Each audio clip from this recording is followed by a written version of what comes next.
Hi Jim. Hi. Hi Meghdeep. Hi, 18K. Hi Gulraj. How are you? Hi, Aditya. All good. Good to Good, see you good, all good. here. Thank you all for taking out the time and being here on this not a round table, but maybe a rectangle table or whatever you call it. But it's good to The see mistakes. such good musicians on the channel and here for a discussion. Of course, the senior most is Jim here, and the bachas have learnt a lot from him.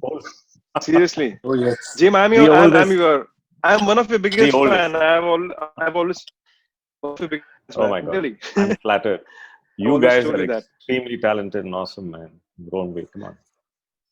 No, it actually because Amazing. you don't even know that with your work you've affected so many, you influenced so many kids. Oh my God. That happens.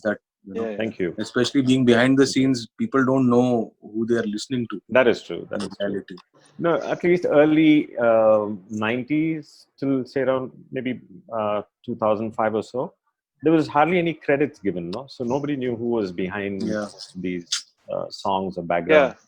Because it was the cassette days. Cassette days, they couldn't throw anything inside, The back when you Yeah. look at the inlay, hardly any space to throw in anything. I mean, for But now someone at like least us, things have like changed. who were in Mumbai, someone like us. Mm. I mean, we actually got to know you, through those credits. We would read the inlays and Yes. No, album thanks to inlays. that. Otherwise, So we would we would all be just people sitting in a studio and coming back home.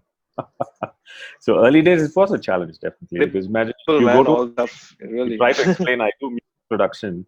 So the guy say, "What is that?" So I say, "No, I work for films." So what do you? We still don't have any proof that you what kind of a job you do. So I literally bought CDs and tapes to show. So can you see my name is there? This is what I do. It's like that. Super, man. But how Right. things have changed Amazing. online. That's true. So we'll come to that. Yeah. Yep. The topic of discussion we'll start off with today is all three of you have worked with Mr. A.R. Rahman. So starting from Meghdeep, we'll kind of try to understand what are the things you learned when you kind of interacted with him. Then moving on to Gulraj, who does live shows with him, etc. And you've in fact worked with him ever since, Jim. So if Meghdeep, you could tell us what are the nuances you picked up from Rahman whenever you worked with him or started listening to his music? Well, there are two. Actually, these are two different questions because then what I've heard of him through his records and everything. I think we all agree that he has been the biggest musical influence on the scene since the 90s, and the way he has given a new meaning to cinema music in India. So that's something I will always fall short of words for. But working for him, I've been fortunate to just work on one project for him so far, and luckily that was an orchestral one. Gulraj was there on that show. It was for a live concert, and what I learned, the one thing that I learned from him is that respecting musicians. I think that's the most key thing I've learned from him. I'll share that instance with you where he made me do the entire song. I arranged it and everything, and we then he called me to Powai studio, and uh, he wanted to do some changes with me on the session. However, things didn't couldn't take place, as we all know how many things happen in that workplace. So he said that you give me the session and I'll make my changes and I'll send it back to you. And if you don't like, please delete those changes. So I think that really shook me. I said, who am I to delete his changes?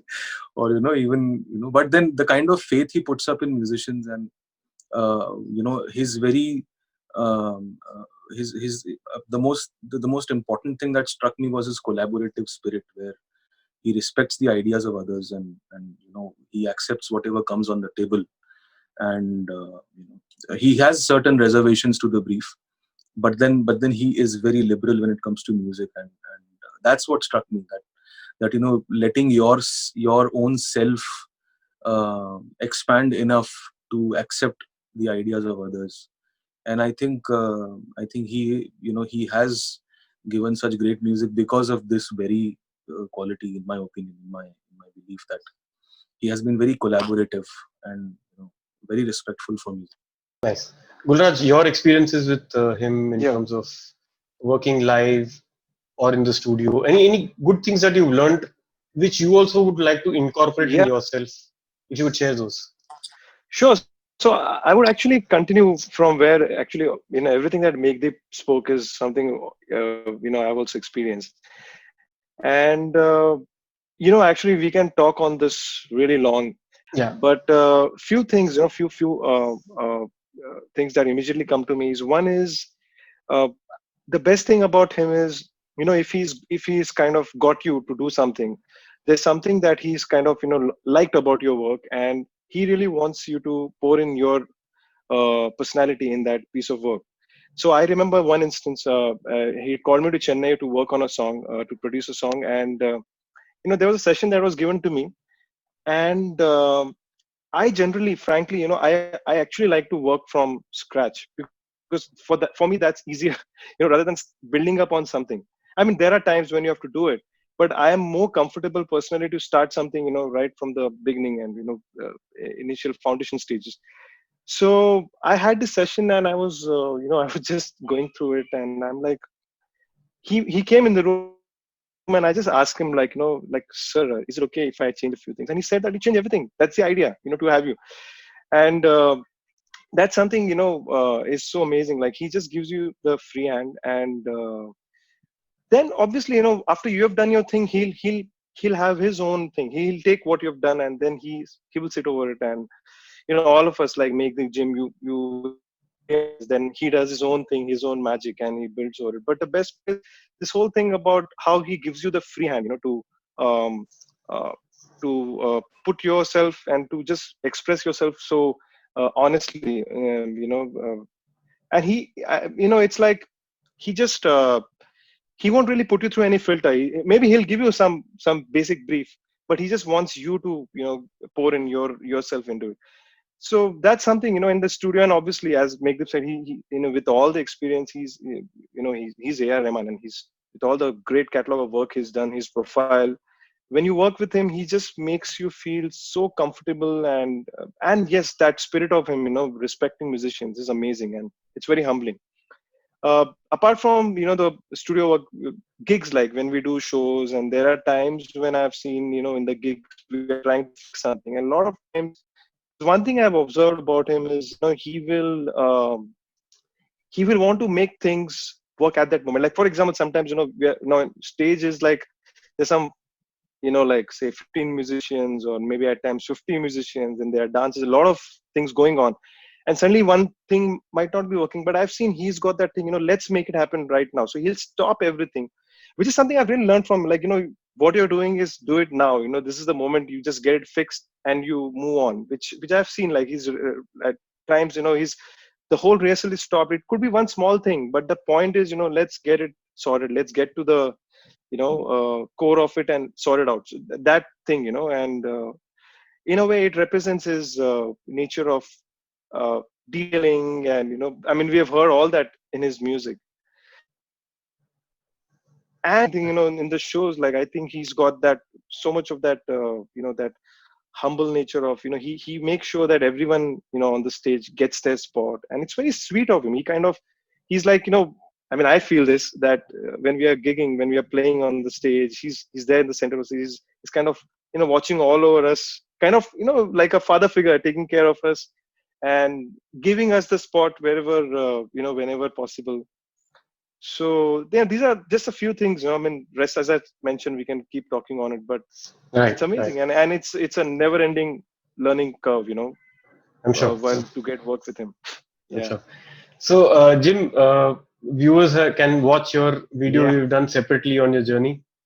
So Oh they'll yeah. come to know what I think your, we spoke a lot about Rahman that time, I guess. yeah. So basically, maybe what you could share, you've been with him when he was not really that, I mean, well known in the sense as the A.R. Rahman kind of a guy. You've been with him for the last 30 years or so. We know each other for close to 40 years now. That's a lot. So we're all getting into ancient times. That's a different issue. But the thing is, working together happened only around 95 or 96. We would before that we were friends. So I used to, because I was in a rock band and I was busy doing my gigs, so I used to visit him in the nights because he was doing jingles and things like that. So I used to visit his studio because there's so much of gear over there. There's technology, so lots to just learn from there. But then later, 95, that whole thing happened when he, 90, I don't remember whether it's 95 or 96. It should be, I think, 96 beginning, let's say. So there was this film called Lovebird. So first time I was called in to program for him. So like, I don't know, I think like how both Meghdeep and Gulraj put it. So the first thing I asked Rahman was, why have you called me? What is it that you can't do that I'm going to do?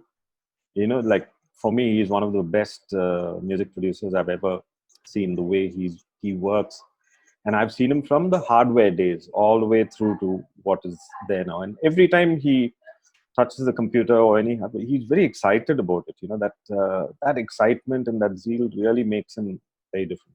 Anyway, not deviating from that. So when I asked him that, the first thing he said was, that was actually very crucial. You know, it really made a difference in my life, because most of the time when we look at our own work, we say, man, I don't think so, this is too good, you know. uh, Maybe somebody else can do a better job. But the way he put that across, and he said, you know, I'm looking at a fresh perspective from your side, what you're going to bring in. So that's what happens when somebody else comes and collaborates with him. So maybe he's saturated with the song and say it's like, oh man, maybe I've lost ideas, so let's call in somebody to do some work. So that's how I got in, and so worked on a background score for a film, for a Tamil film. But then again, I was more freelancing, so I used to work in there and I used to head out for some other work and other things. But then this journey kind of happened. But every time you visit a studio and you do some work, it's so much to learn, my God. And he's so fast. So there are times I used to slow him down and say, what do you do? He said, can you just show me that?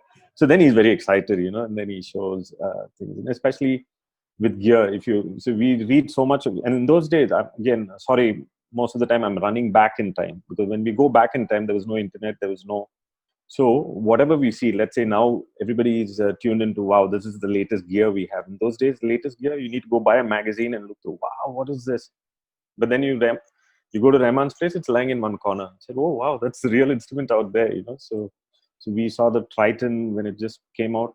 We had one of the first Triton keyboards at that time. But it was a big thing, you know, for us to see that and experience, and that was.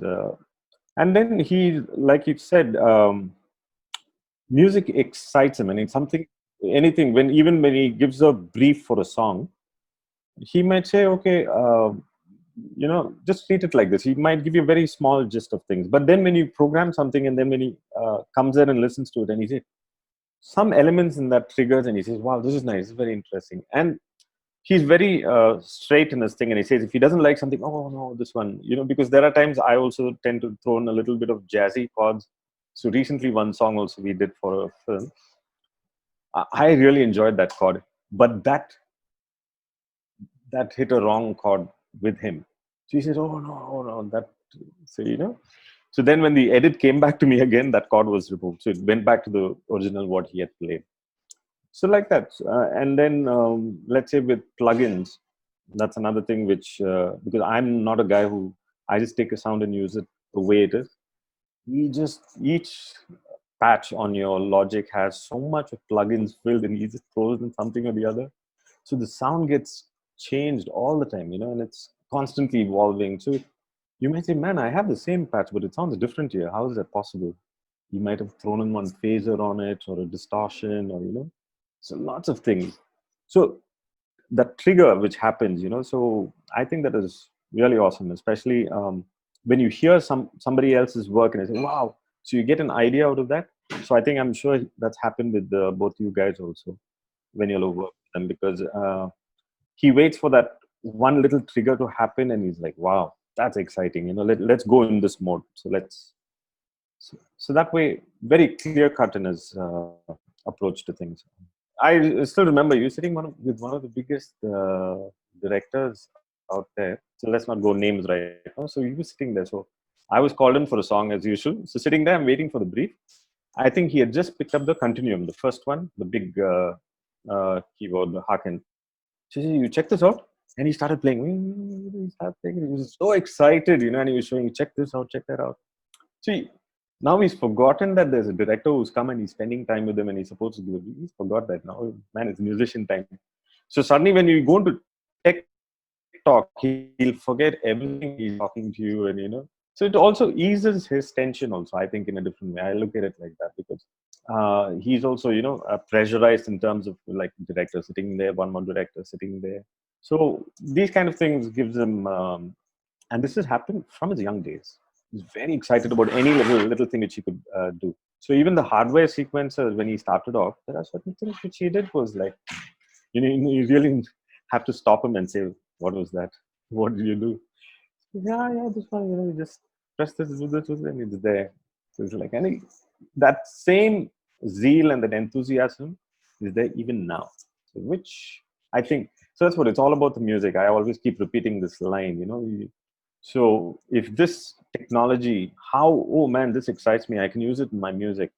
So you see that. And his ears are open. So he listens to a lot of music, which is also, so he's never that, okay, this is my genre. So suddenly, like for one background score, he said, let's do something very different. No?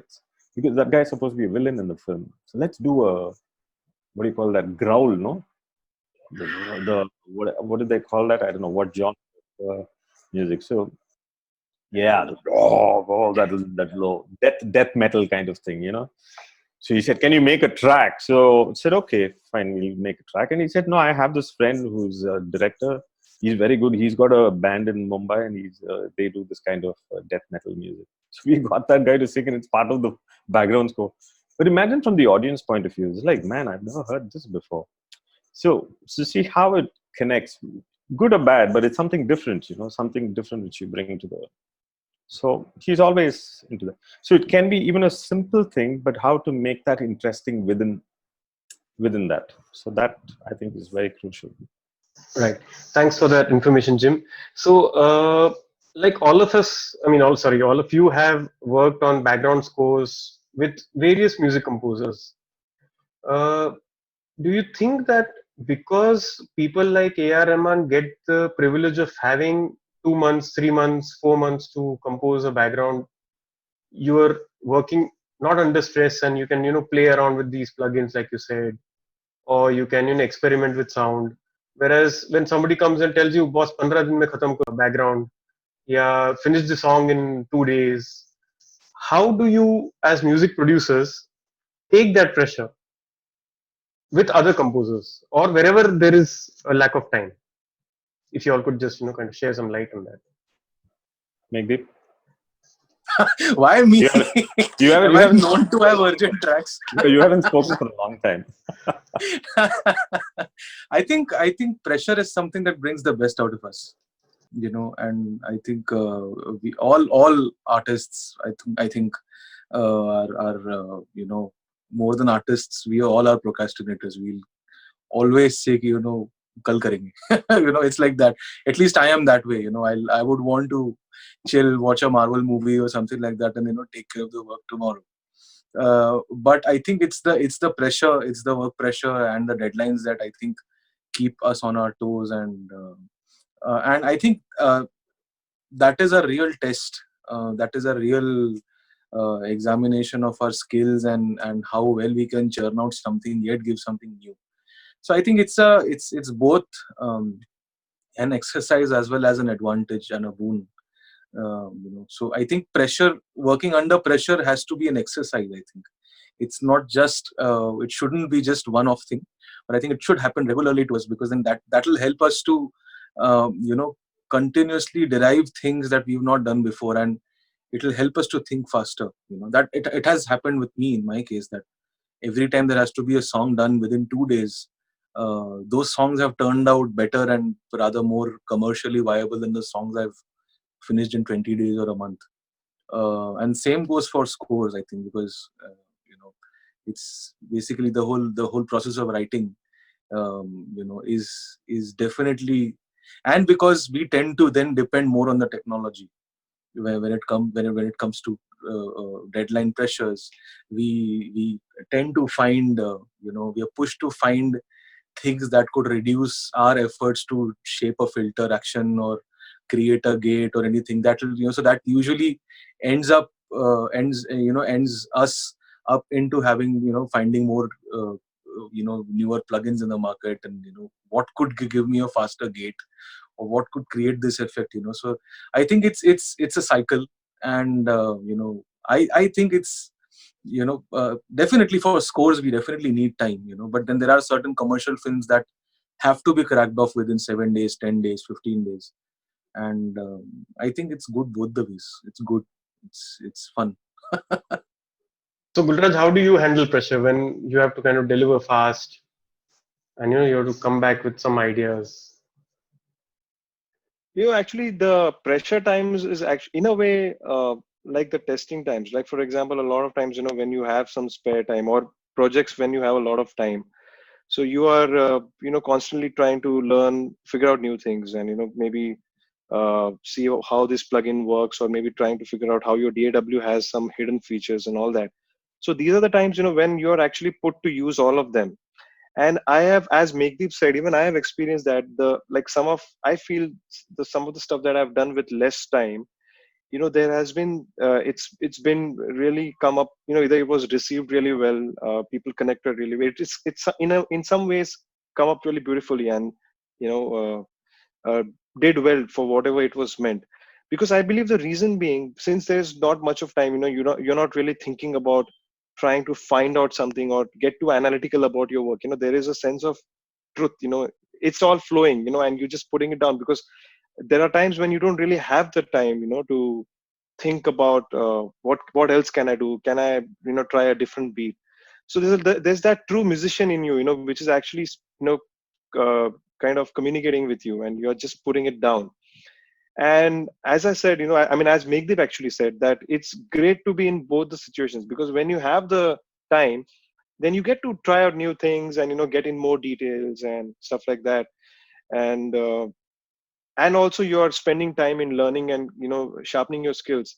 And when you don't have the time, you use all that learning curve that you've had, and do it. So I think it's learn and perform at the same time. Yeah. Jim must be, yeah. Like Ah, you worked with music composers down south, you worked with Shankar Ehsaan Loy, you worked with Preetham also. yeah. So how has your experience been there? I mean, no names needed, but in terms of the professionalism, so called, or any differences that Meg, would like to. Meghdeep is giving one very naughty laugh. I'm waiting to hear this. Like that.